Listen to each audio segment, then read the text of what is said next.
that's a clip of Venom, Let There Be Carnage, and I'm joined now by Aaron Flanagan from the Comic Book Guys. Aaron, how are you? How is everything in the world of Comic Book Guys right now? Great, thank you. How are you, Jim? I'm good. You know, it's always important that before we get into talking about the nitty gritty of the podcast, we get to know how you are. That's what everyone's really here for. That's it. That is it. You know, we're going to be talking about the character of Carnage. Now, we're not going to be talking about the film. So if you're here for a review of Venom, Let There Be Carnage, I'm afraid you're in the wrong place, because what we're doing with these comic book 101s is just getting to know a little bit about the origins of some of the characters that we're now seeing on the big screen. We've done quite a few of these, Aaron, over the past few years. We've done Shang-Chi. More recently, we've done Captain Marvel. We've done Venom. I think we did Thanos as well. So we've done a few, and this is the chance now to talk about Carnage, because it's out in cinemas now. Well, the character's out in cinemas now. But before we get into talk about key issues that you might then do the big sell and say to people they can come on down to the Comic Book Guys and either spend their hard-earned cash, or if you're in Northern Ireland you can use your voucher. I'm assuming the Comic Book Guys are accepting high street vouchers. We accept the vouchers, no problem. We accept any form of payment that you want. Yeah, as long as it's legal, that's the main thing. As long as it's legal and it goes back into your bank account, that's the main thing. So you might be selling some of our viewers or listeners some key issues, or might recommend some runs that they might want to seek out. But before we kind of get into that, tell us a little bit about the on the page, on the panels, the comic book origins for the character of Carnage. So Carnage as a character is probably one of the coolest Marvel characters that there is, for me anyway. He is a character that is darker than most for Marvel. He is, if I'm being honest, and I'll go into it and explain why I would think it. He's essentially he's Marvel's version of the Joker, and I'll explain what I mean by that. And because of that, the sort of the sense of having no morality, and the fact that he's a bit of a psychopath, and it makes him a character that is just hard to read. But in terms of, not knowing what he's going to do, but he's a character that is steeped in sort of comic goodness. And to be honest, it's weird to have a character that was having such a rich history that it was only introduced in the 90s. When I talk about characters with you, usually they're from the 60s or the 70s or the 30s or the 40s. But Carnage was only introduced in 1993. And first came into it, and I mean, just to give you a wee bit of background, obviously. Well, that's what you're kind of here for. Let's be honest there. I mean, that's kind of the whole point of the Comic Book 101, is to give us a bit of background and flesh out the characters. But, if you had other ideas about what Comic Book 101 is, that's on you, Aaron. That's okay. Well, I'll give you a bit of an explanation into who Carnage is then. Thank you. That's why I'm here. That makes sense. So his actual name is Cletus Cassidy. No, so Cletus Cassidy is the human that the symbiote attaches to, and he's a character in himself before the symbiote even comes, that was introduced in, I think it was 1982. It was 20 issues earlier. Cletus Cassidy came into Spider-Man, and he was introduced just as a villain. He was a psychopathic serial killer, Cletus Cassidy, who killed his mum, killed a woman by pushing her in front of a bus, burnt down an orphanage. A horrible character, an absolute heathen of a character, who was introduced as a villain for Spider-Man. Now, 20 issues later, fast forward a year, probably one of the most iconic moments in comic book history happened, and Carnage was born. So, just to, as I say, essentially what happened was Carnage, or Cletus Cassidy, was put into jail, but the jail cell that he was put into was being shared by Eddie Brock. Now, everybody knows Eddie Brock is Venom. Now, at the time, everybody thought the Venom symbiote had left Eddie Brock, but it hadn't. So whenever the Venom symbiote came and attached himself back to Eddie Brock, a little piece was left in the jail cell, and that little piece formed and molded and melded with Cletus Cassidy. Now, part of the problem with a symbiote gene is that when it attaches itself, it heightens whatever the human characteristics are and the human flaws are. And obviously, with Cletus Cassidy being a serial killer, that made the Carnage symbiote a lot darker, a lot more, a lot less morality than Venom, even, because Eddie Brock had a heart, which, as I say, Cletus Cassidy doesn't. So when they introduced the character in 1993, it was some of the artists and writers who have went on to do it have done great justice to him, but they were first introduced by David Michelinie and Mark Bagley. For me, one of the best artists of Spider-Man of all times. But he created that symbiote look to Carnage. And it was that look and feel that really has stood the test of time for Carnage. And I think it's because of the color, the nature of the color, the fact that it's roaring red, the fact that he always likes to paint the town red with blood and guts and gore. I think that's one of the most iconic things about Carnage. So when they created that character, I think it was probably, apart from Venom, the first time where it felt that Spider-Man was actually in proper danger. There was real stakes involved where you sort of thought he can't only take Spider-Man, he could take the Avengers, he could take anybody. He was more powerful than Venom. He had far more characteristics that were akin to a godlike character as opposed to just a villain. So unbelievable character, really, really cool character. And as I say, the reason that I argue the point earlier that he's like the equivalent to the Joker is because he's a maniacal character, which the Joker is. Eric Larson, who created Cletus Kasady, actually modeled Cletus Kasady. So the Woody Harrelson character you'll see in the films, his name's Cletus Kasady. He was actually modeled on by the Joker. So Eric Larson, who drew that character, came out and said later, I actually modeled this on the look of the Joker. And if you look at the Joker, say a Brian Boland version, put it up against a picture of Cletus Kasady, it's one and the same. Not only that, when Cletus Kasady gets arrested, they bring him to Ravencroft, which is an asylum for the insane, exactly the same as Arkham Asylum, which is what, it's great. The great thing about comics is there's a lot of parallels between DC and Marvel. And obviously, if one's doing it very well, the other will follow suit with the character. And in my eyes, that's what they did with Carnage. And I think that that's what makes Carnage a very, very telling and lasting character.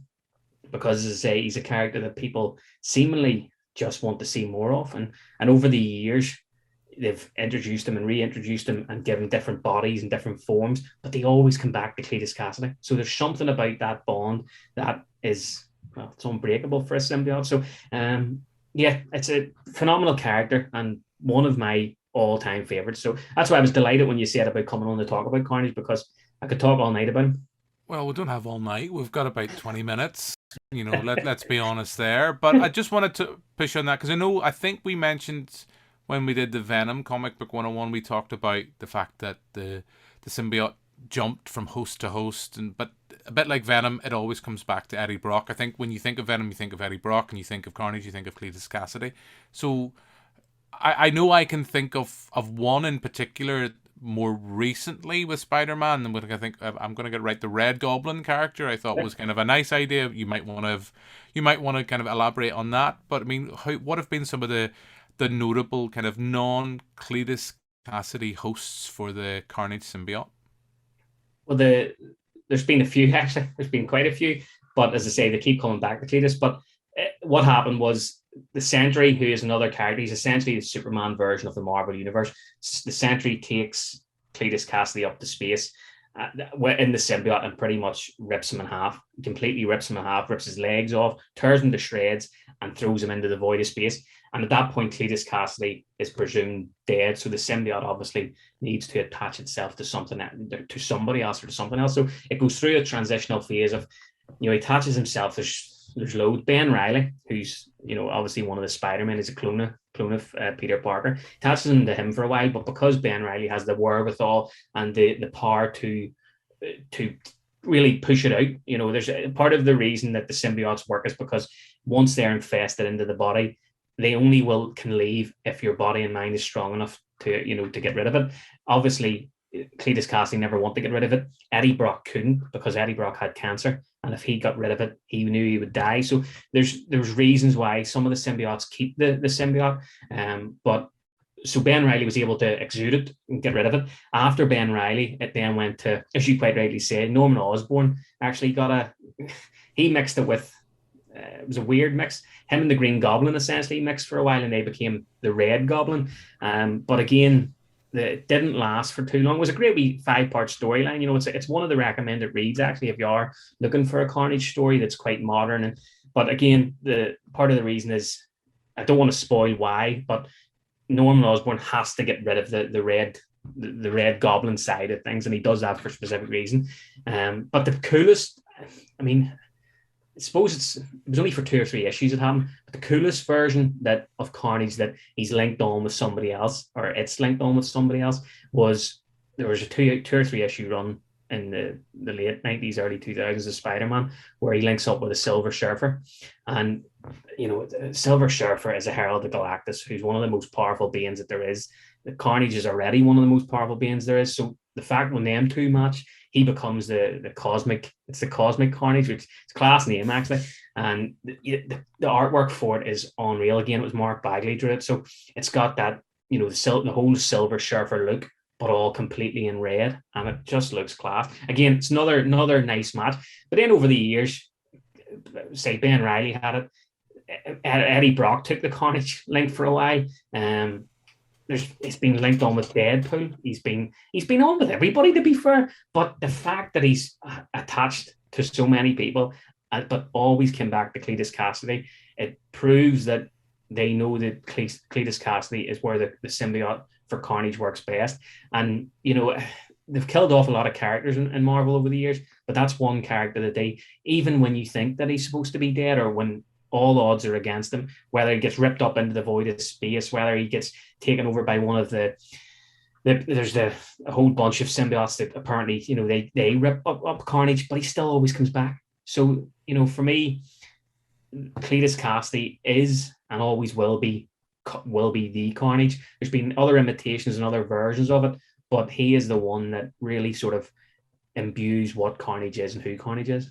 And I think that goes back to the reason that Carnage was created, was to create his initial name actually was going to be Chaos, because the whole point of Carnage is to create chaos. But again, it was actually seen as too dark for Marvel. So the fact that he's a character that creates chaos out of, you know, in a Spider-Man book, which is generally, and I love Spider-Man, so I can say it's generally a bit lighter and fluffier than some of the darker stuff, like, you know, even within Batman and, you know, the darker DC side of stuff. Marvel don't tend to do that so much, but the fact that they did this was just, he's a class character. He's Venom on roids, essentially. Nicely put, good sir.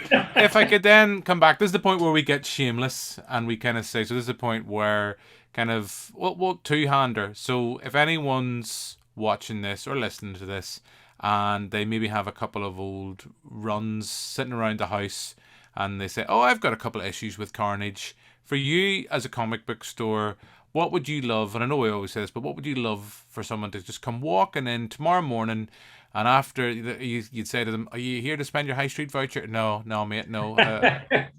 I've wasted it last week, spent X amount in that there, but I've got these issues at Carnage. What would you love for them to be bringing in and handed over?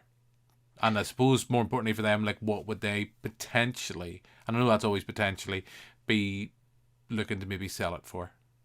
There's a couple of, for Carnage, as I touched on earlier, unlike some of the other characters when we talk about it, he is a relatively modern character. And because of that, his book, although his first appearance, which we'll touch on in a second, although it goes for very, very good money, it still hasn't hit the heights of the likes of a Blade or a character Fantastic Four, Spider-Man, because obviously, as I say, it's a much more modern book. And it's still a highly enough printed run, because Spider-Man in the 90s was a very popular run. So the issue itself, it was mass produced.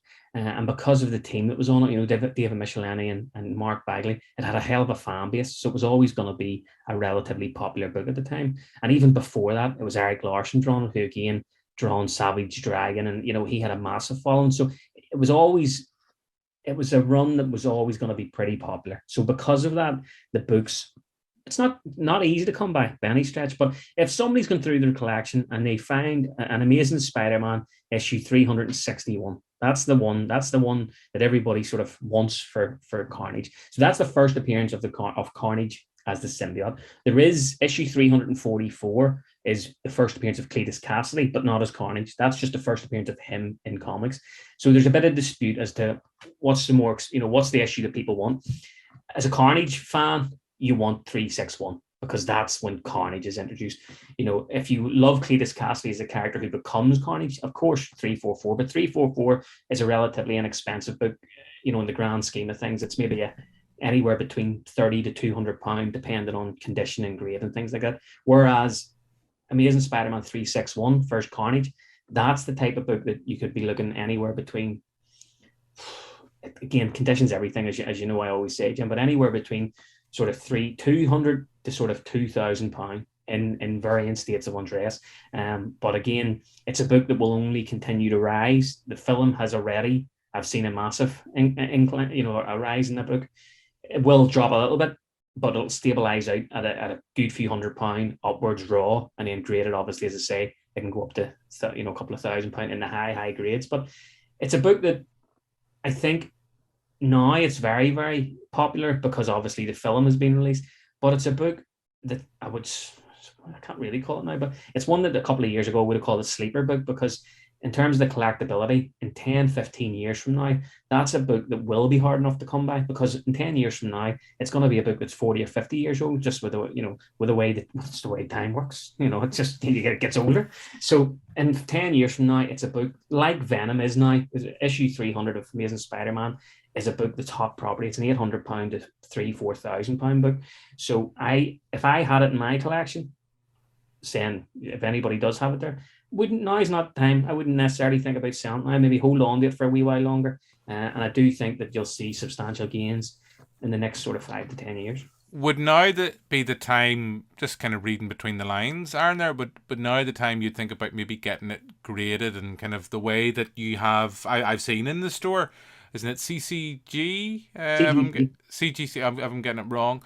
But would now, for a comic like that, if you have it and you're kind of thinking of, and I hate this thought, thinking of comics as an investment. Ooh, sorry. I think if you've seen where I keep my comics, Aaron, you would probably cry. But, I've brought my comics into you, so you know how I keep them. But would an issue like that would be something you'd be thinking about getting that done now? If you're not thinking of selling right now, is that something that will only kind of improve or retain the quality, if you're talking about maybe 10, 15 years down the line? Yeah, I mean, we've been doing CGC for 7, 8 years now, however long we've been going. We're big advocates of CGC, and we're proud to be the first people in Northern Ireland to really take it on board and show the importance of. I know some people will shriek at the idea of encasing the comic never be read again, and I get it. I'm a reader and a lover of comics, but there are lots of sort of facets to collecting comics. Some people do it for reading, some people doing it for collecting, some people doing it for value of the book, some people are doing it for posterity. There's lots of reasons people collect comics, but there is a massive rise in people buying comics as investment pieces. It's nice to have something tangible, and I've noticed in the last year through COVID that, especially in America, especially in the United States, there's a lot of people who are buying tangible assets for financial gain in the future, and one of them was comics. One of the things that really took off during COVID, actually, over there was comics for collectability's sake. Now, it's always been popular, but really, really took off. And the graded nature of comics, as you quite rightly said, it not only increases the value if the right grades attributed to it, but it also keeps the comic in a certain condition for a period of time, that if you left it in the boxes the way you leave them, Jim, they've got no hope over time. So if you are thinking that, in 10 years time or 15 years time, I want to sell that book, it might be an idea to start thinking about preserving it for the future. And the way to do that is by grading it. And grading it is a fantastic, process that it encapsulates, it attributes a grade that can massively heighten the price of a book. It also can sort of detract if the book comes back a shocking grade. But we're very good at letting people know, if it's worthwhile doing, why they're doing it. Because that's one of the questions I always ask people is, are you doing this for posterity because you want to just preserve it for yourself? Or are you doing it because you want to sell it on? Because there's those two reasons make it very different as to why people get books graded. But yes, certainly, if you're not going to sell it now, definitely think about getting it graded. I mean, there's lots of key issues to do that with at the minute, but with something like Carnage, he's a character who I get the feeling that in 10, 15 years time will be at the same level as Venom. And Venom is synonymous. It doesn't matter what walk of life you're in. If you said to somebody, Venom, your first thought isn't Venom as in a toxin. Your first thought is Venom, the comic book character. And I think that's going to happen with Carnage too over time.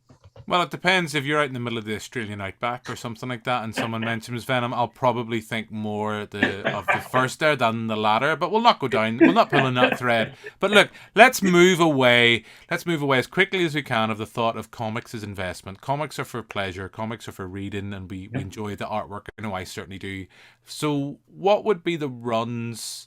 I know we've kind of talked about a little bit about that, but what would be kind of some of the recommended reads that you would recommend viewers and listeners seek out? And of course, shamelessly can come down to the store, and I'm sure that you have them in lovely little packs for people to kind of get the collected issues. What would you recommend, and roughly as a ballpark figure, what would you say people would probably be spending on some of them?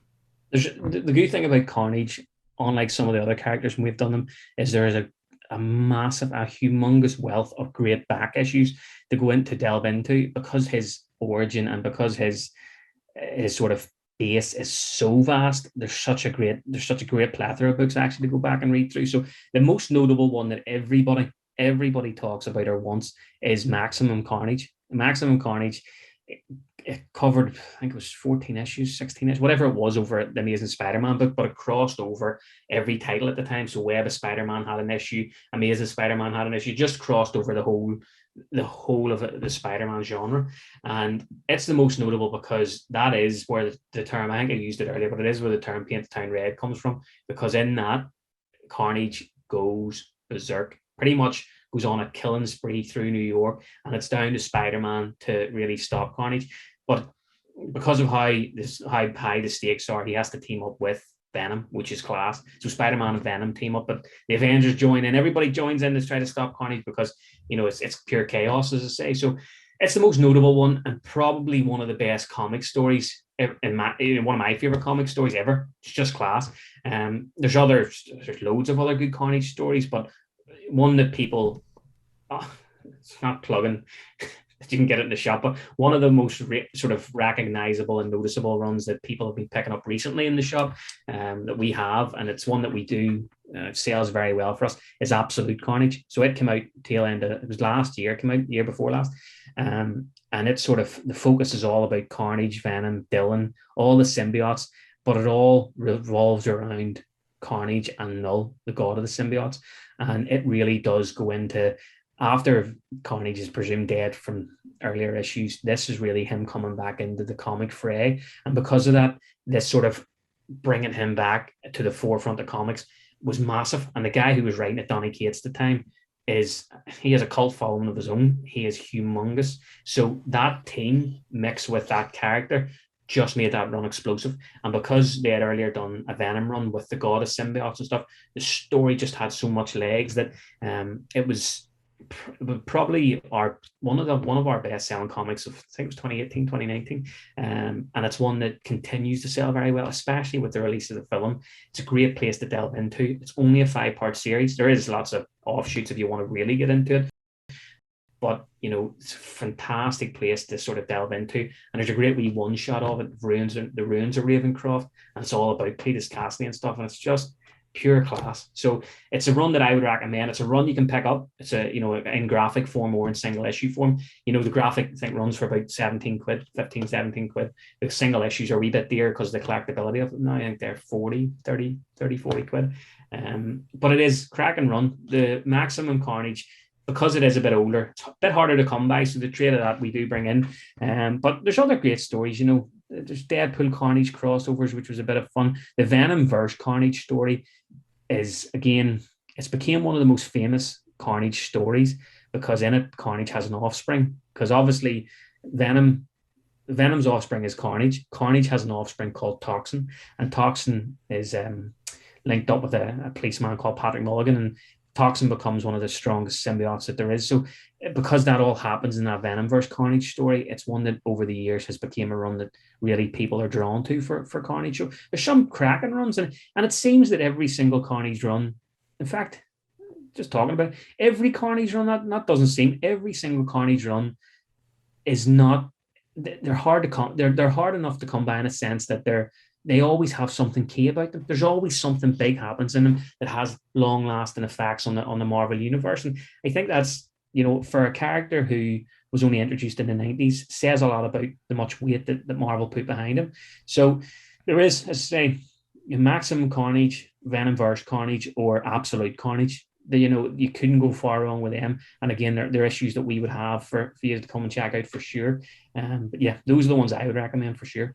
Okay, Aaron, that's perfect. I think we've covered all the bases. I can't think of anything else we really need to talk about. We'll have to wait until Toxin makes an appearance in one of the Venom movies, possibly Venom 3. We'll have to wait and see. I don't know. And then we can talk about that character in more detail. I know that you're going to be on with Darren Vincent for a special on Blade as part of the Dark Hedges International Film Festival.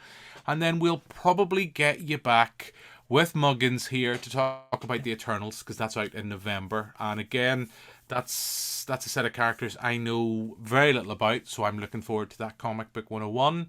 So look, that's us out of time. So thank you for watching. And Aaron, more importantly, thank you very much for your time. And as I say, Comic Book Guys are on Great Victoria Street.